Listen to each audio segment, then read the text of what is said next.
the Spirit of the Lord comes upon my heart, I will dance like David danced.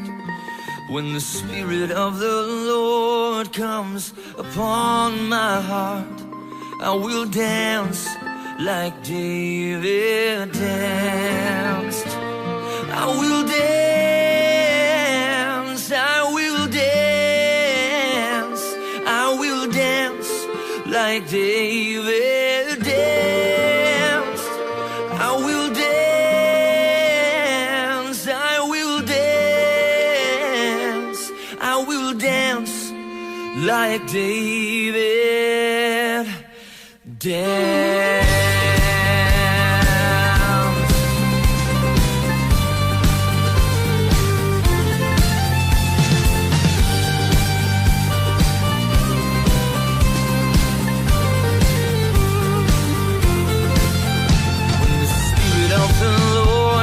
Upon my heart, I will dance like David danced. When the Spirit of the Lord comes upon my heart, I will dance like David danced. And I will dance, I will dance, I will dance like David danced. I will dance, I will dance, I will dance like David danced.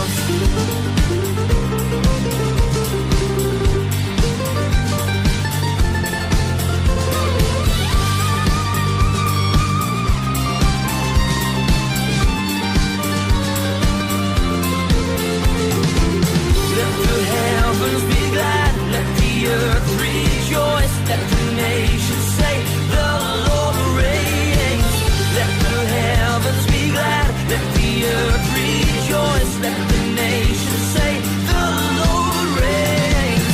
Let the heavens be glad, let the earth rejoice, let the nations say the Lord reigns.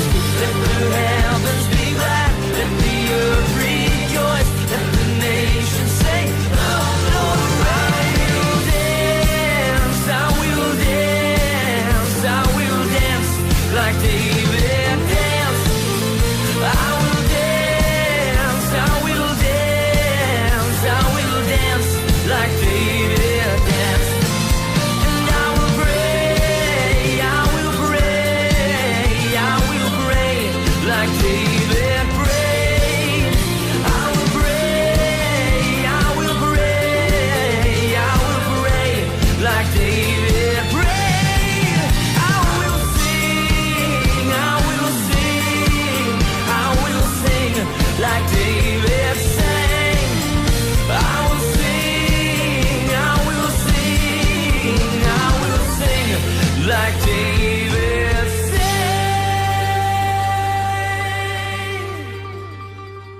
sang. 보신 영상이 어떤 영상인지 이해되십니까? 다윗이 법궤를 옮겨오는 장면인데요. 예루살렘 성에 입성할 때 그 법궤 앞에서 막 춤을 추면서 얼마나 기뻤으면. 그런데 중간에 한 여인이 성벽 높은 곳에서 이렇게 의미심장한 모습으로 바라보잖아요. 바로 다윗의 아내인 미갈입니다. 미갈은 다윗이 저렇게 벌거벗고 춤추는 것을 좀 안 좋게 바라봤다고 성경은 기록하고 있죠. 어떻게 왕이 저렇게 춤을 출 수 있을까? 그래서 다윗을 업신여겼다고 성경은 기록합니다. 그랬더니 하나님께서 미갈에게 죽도록 자녀가 없게 하셨다. 이렇게 성경은 기록하고 있습니다. 오늘 본문을 아주 간단하게 3분 영상으로 여러분들에게 리얼하게 보여드렸는데, 사실은 이 영상은 아주 오래전에 아내가 여보 다윗이 어떻게 춤췄는지 아냐고 그러면서 저한테 딱 보여주는 거예요. 이 영상을 보니까 와 정말 실감나게 표현했더라고요. 다윗은 정말 저런 사람이었었어요. 그러니까 법궤를 가져오는 그 과정도 아주 스펙타클했죠. 오늘 그 말씀을 중심으로 그 전후 사정들을 우리가 함께 말씀으로 나눠 보고자 합니다. 다윗이 왕으로 등극하면서 제일 먼저 추진한 것이 수도를 옮기는 것이었습니다. 새 정치를 위해서는 새 장소에서 출발할 필요가 있었습니다. 그렇게 해서 새 수도로 선택한 곳이 예루살렘이었습니다. 지리적으로 보면 이스라엘의 가장 중심부라고 할 수 있겠죠. 남북으로 하면 중간쯤에 위치한 그곳입니다. 그래서 국가를 경영하기에 상당히 유리한 곳에 위치하고 있었습니다. 그리고 이를 위해서 이 성을 점령할 필요도 있었어요. 당시만 해도 다른 지역들은 다 점령을 했는데 험악한 지역이었던 헤브론과 예루살렘, 그 중에서 유다 지파의 갈렙이 헤브론을 점령하지 않았습니까? 그런데 다윗도 어느 지파예요? 유다 지파잖아요. 그러니까 다윗도 그 예루살렘을 정복함으로 인해서 하나님께서 그들에게 약속하신 그 땅의 성취에 대한 부분, 땅의 약속에 대한 부분들을 마지막에 성취하는 자가 바로 이 다윗이라 할 수 있겠죠. 1차적으로는 여호수아와 갈렙을 통해서 가나안 땅을 정복했지만 그것을 완수한 사람은 다윗이었습니다. 그 약속이 그들에게 주어진 후에 500년이 지나서 가나안 땅을 정복하고 또 다른 500년, 즉 1000년이 지나서 결국에는 그 땅의 완성을 이루게 됩니다. 자, 이렇게 이 예루살렘의 정복은 그리고 그것으로 수도로 정하고 이동한 것은 상당히 그들에게 의미가 있었어요. 여러분이 아마 참고로 볼 수 있겠는데요. 성경에 보면 예루살렘을 점령하기가 상당히 까다로운 곳이었어요. 그러니까 예루살렘으로 진입하는 진입로는 한 곳밖에 없어요. 다른 데들은 다 골짜기 지형이라. 그런데 워낙 성벽이 높고 견고하다 보니까 이것을 어떻게 점령할까 고민하다가 성경에 보니까 수로를 통해서 들어갔다 이렇게 돼 있어요. 예루살렘으로부터 흘러나오는 성 밑에의 이제 지하수로죠. 그 지하수로가 어디까지 연결되어 있냐면 성 밖의 기온샘까지 연결되어 있습니다. 그것을 발견하고 나서 다윗은 600여 명을 이끌고, 다시 말해서 자기의 최정의 부대죠. 자기를 따르고 목숨처럼 따랐던 그들을 데리고 그 수로를 향해서 들어가요. 밤에 몰래.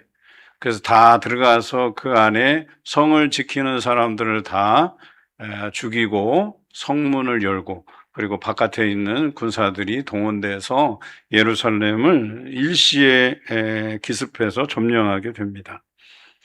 만약에 공성전이라고 했다면 아마 이 전쟁은 장기전으로 갔을 거예요. 그 승부를 예측하기가 굉장히 어려웠을 겁니다.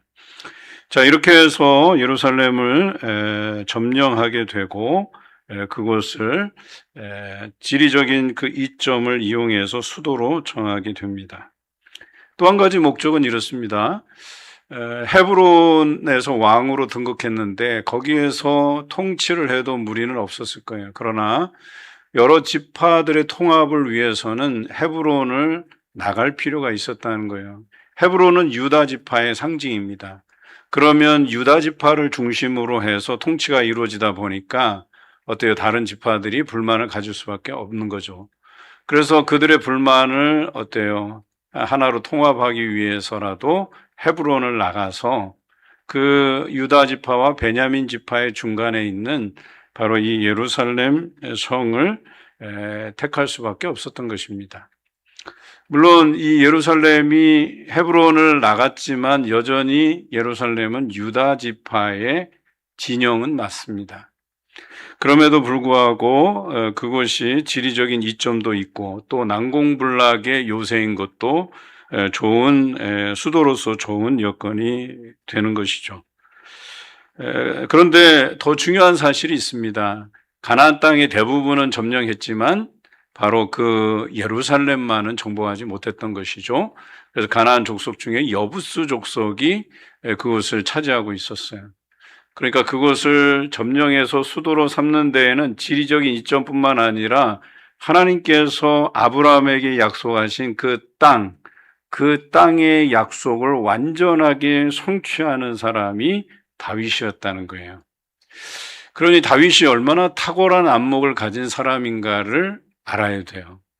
그저 자신의 통치자로서의 유리한 점, 어찌 보면 유다 지파하고 유다 지파의 상징성이 있는 헤브론, 예루살렘보다 더 높은 지형이고, 예루살렘 다음으로 높은 지형이고 험악한 지역이에요. 그래서 그곳도 사실은 지키기가 매우 유리한 곳이기도 했었어요. 그럼에도 불구하고 이 다윗이 생각한 것은 그 조상 아브라함에게 약속하신 그 하나님의 뜻을, 약속을 이루기 위해서 움직였다라고 하는 것이죠. 이게 대단한 안목이라고 하는 것입니다.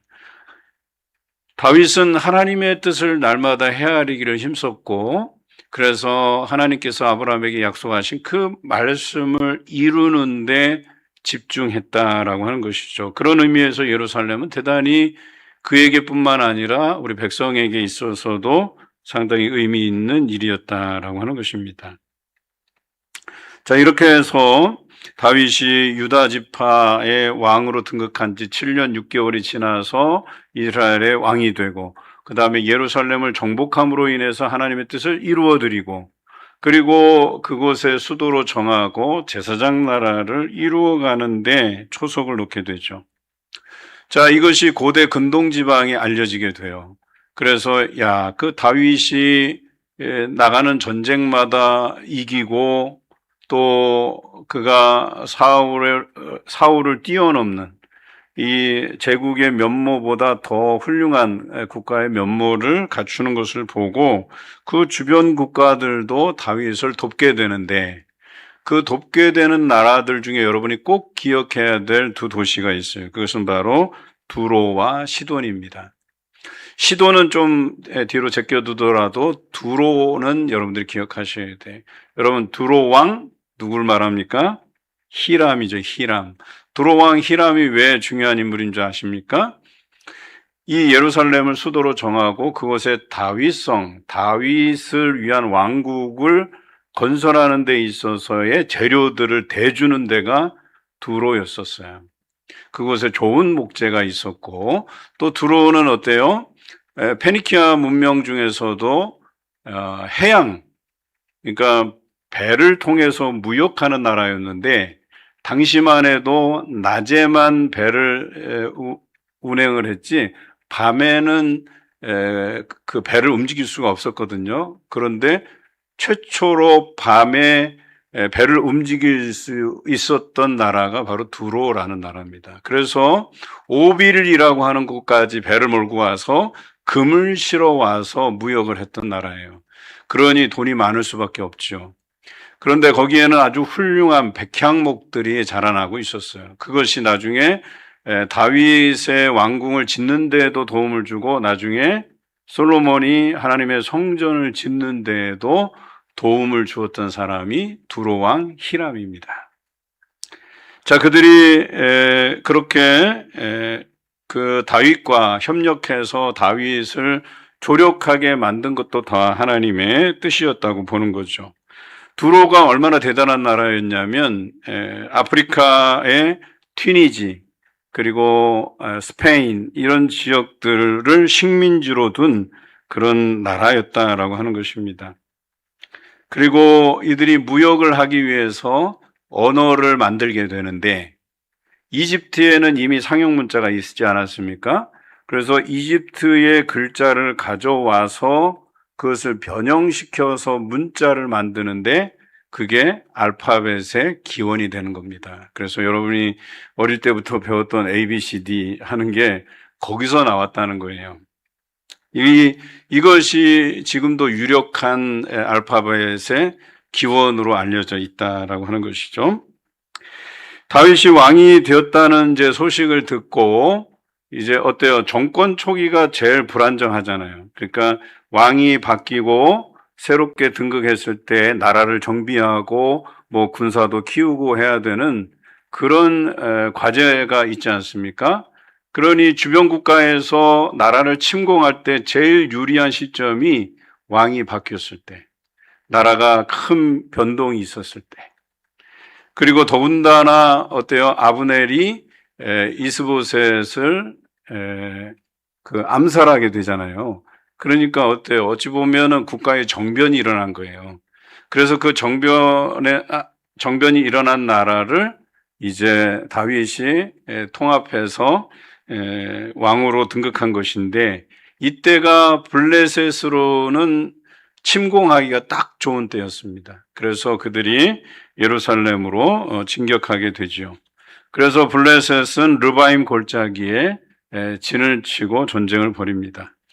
여러분, 다윗은 어떻게 했는 줄 아십니까? 하나님 앞에 물었습니다. 이 전쟁을 해도 좋은지. 그리고 하나님께서 응답하셨고, 다윗은 이 전쟁이 자신에게 유리하고 승리를 가져다 줄 것임을 확신하고 전쟁에 임하게 됩니다. 그래서 결국에는 블레셋을 완전하게 이기게 되죠. 자, 이 전쟁에서 승리하고 이제 그가 그토록 원했던 한 가지 국가적인 프로젝트를 세우게 되는데, 그것이 바로 법궤를 옮겨오는 것이었다라고 하는 거죠. 이 법궤가 하나님의 임재의 상징이라고 했잖아요. 거기에 뭐가 들었다 그랬어요? 이 증거궤에 십계명 돌판, 만나를 담은 항아리, 아론의 쌍난 지팡이. 잘하시네요. 자, 그렇게 해서 이 법궤를 가져오는데, 중요한 것은 뭐냐면 다윗이 세우려는 나라가 제국이에요? 아니면 제사장 나라예요? 제사장 나라예요. 제사장 나라에서 가장 중요한 법은 뭐예요?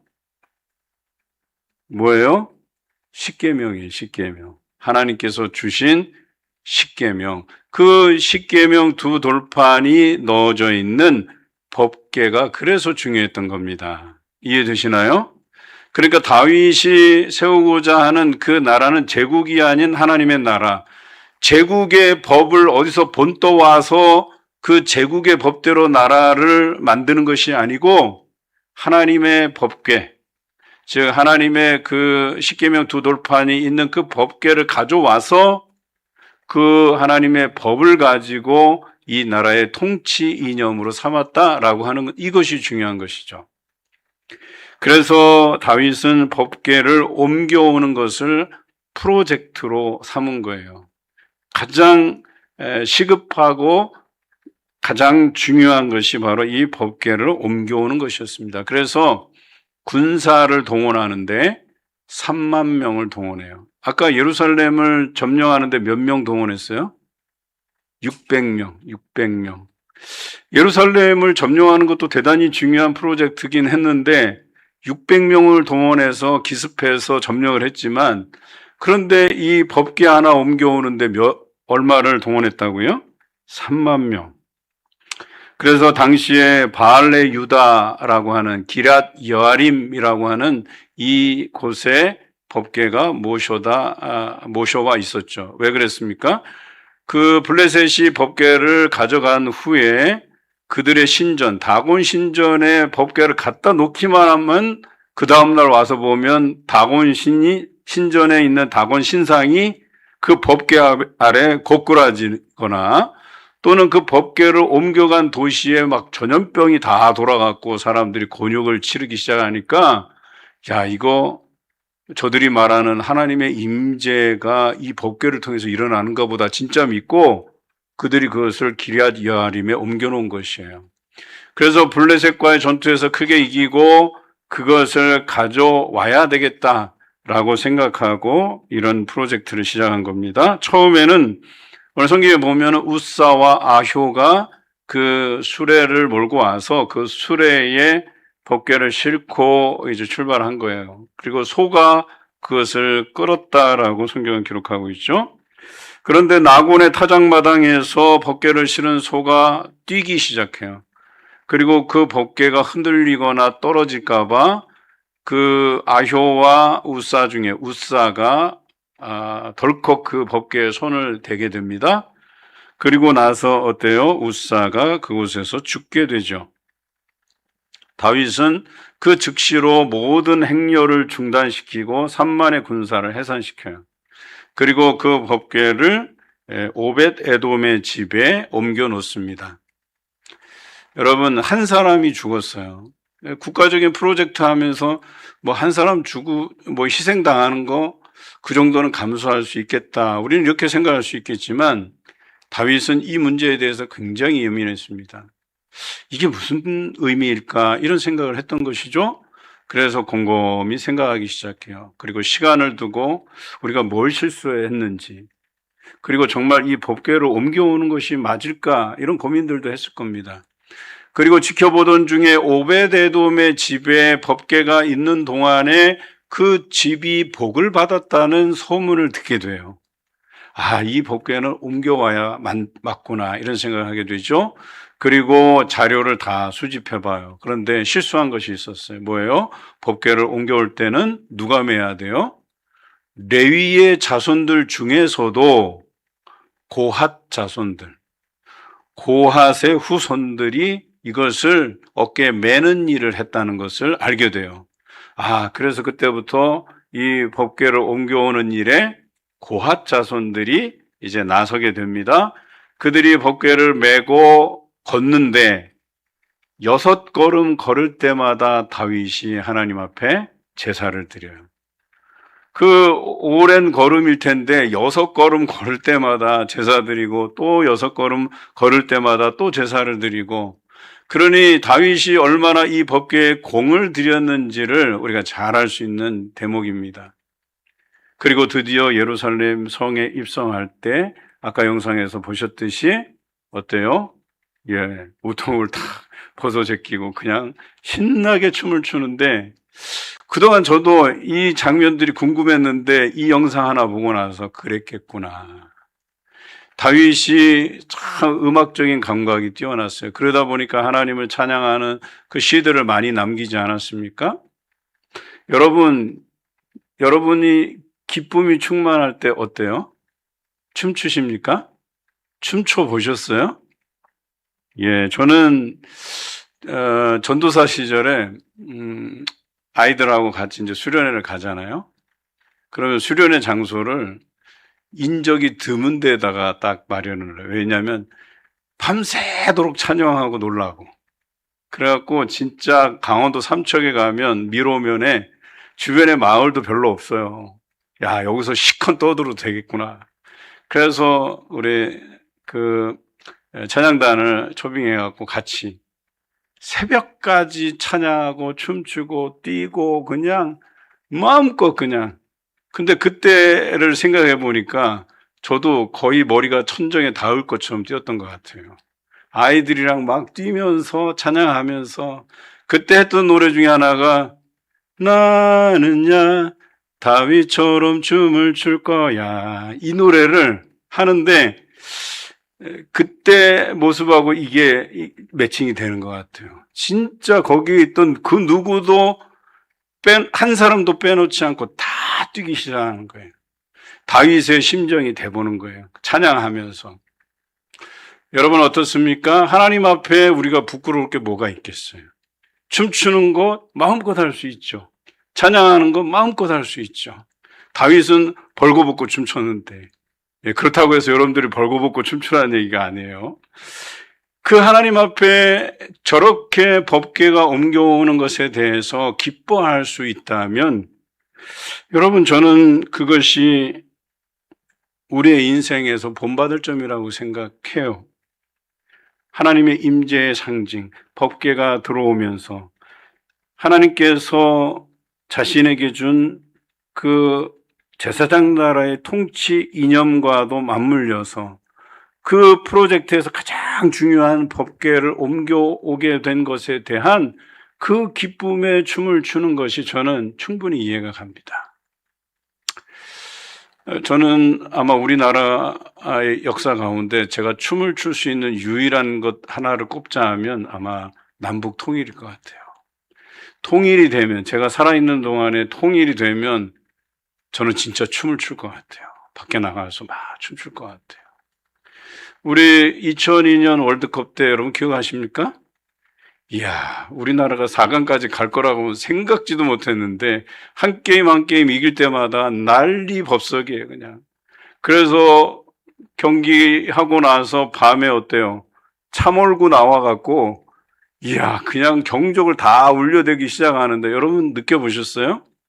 우리가 4강에 올라갔을 때 그때 스페인을 이기고 그 결승인가요? 준결승? 예, 준결승, 예, 준결승에 올라갈 때 그냥 뭐 난리가 났었어요. 그때 낮 경기였는데 언제였냐면 여름 성경학교 강습회하는 날이었어요.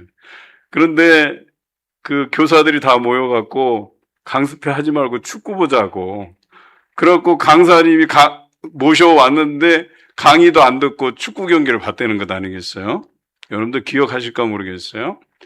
그렇게 해서 이기고 나서 밤에 그 퇴근하는 분들 계시잖아요.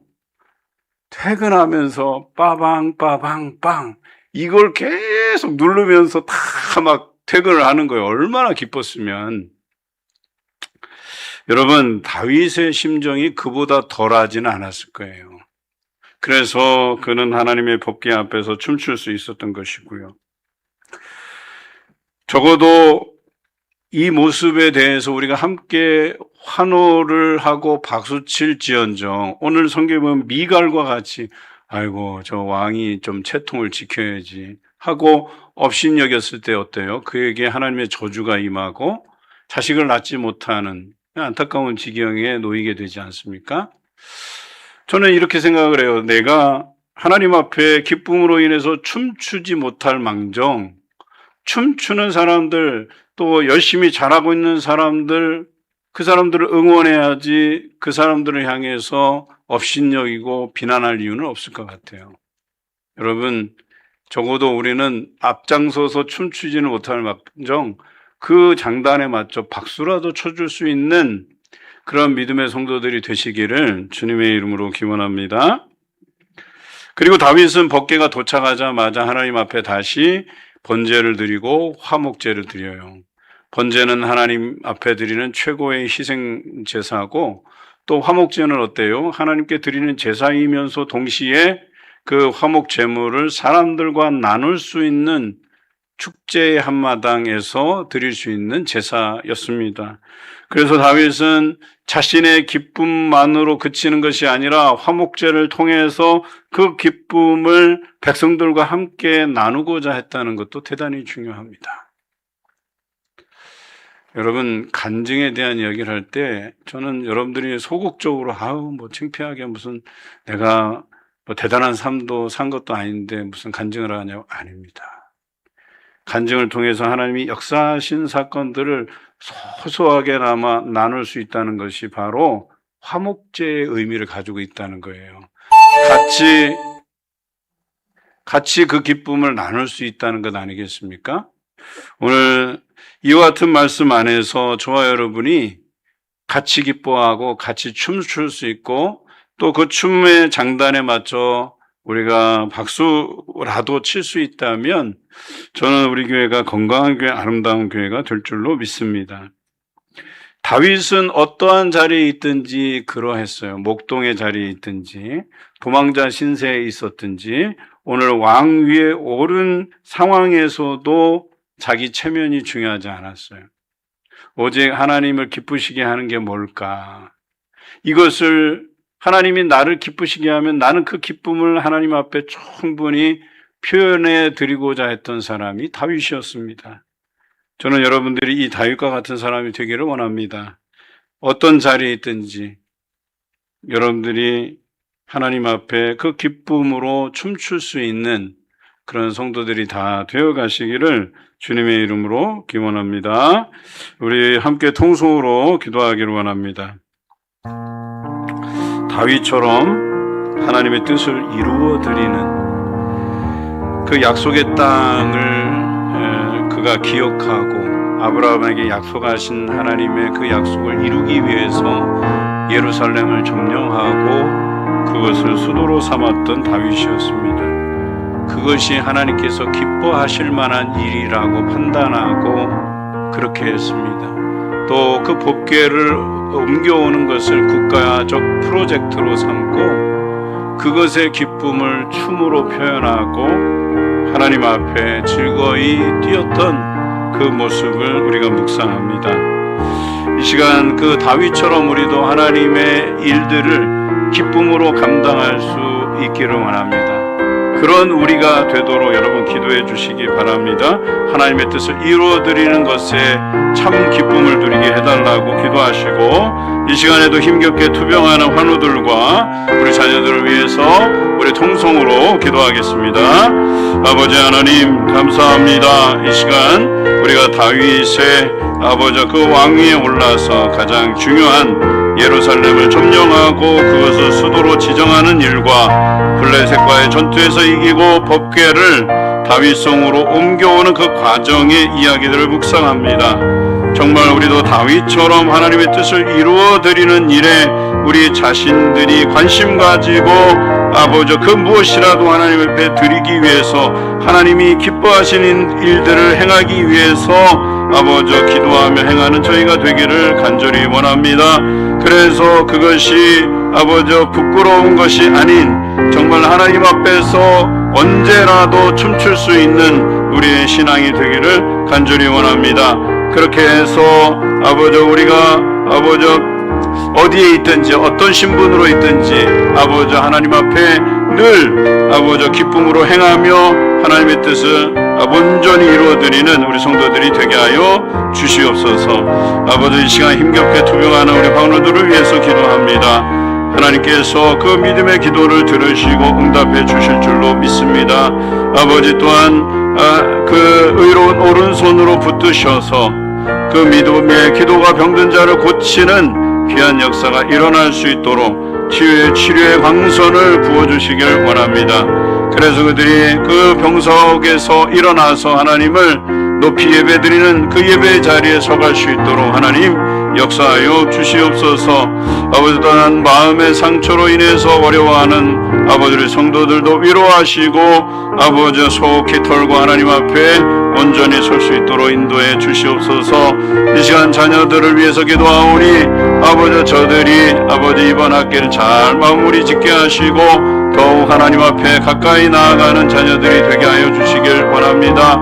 아버지 그들이 꿈꾸고자 하는 것들을 위해서 하나님 앞에 날마다 기도로 나아가게 하시길 원합니다. 아버지께서 주시는 지혜와 지식으로도 또 말씀과 기도로도 아버지 그것들을 이루어갈 수 있는 우리 믿음의 자녀들이 다 될 수 있도록 하나님 역사하여 주시옵소서. 감사드리옵고 예수 그리스도의 이름으로 기도드립니다. 아멘. 우리 다 같이 일어나셔서 우리 말씀 앞에서 함께 찬양하겠습니다.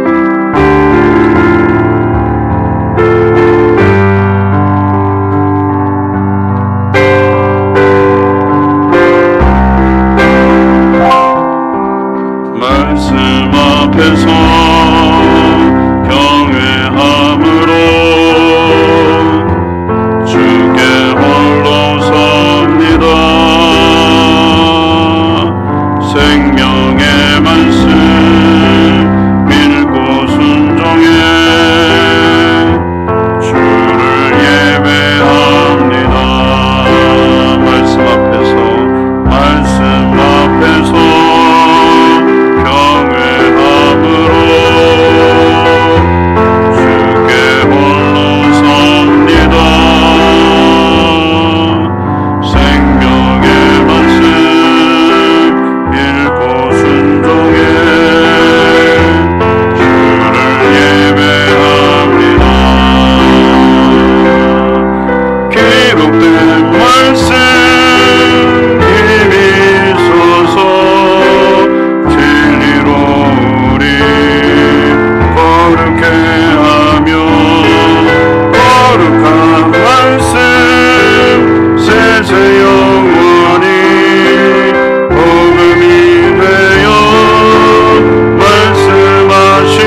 예수 그리스도의 은혜와 우리 하나님의 무한하신 사랑과 성령님의 교제하심이 다윗처럼 하나님의 뜻을 이루어 드리는 일을 기쁨으로 행하길 원하는 우리 성도들 위해 지금부터 영원까지 함께 해 주시기를 간절히 기원하옵나이다. 아멘.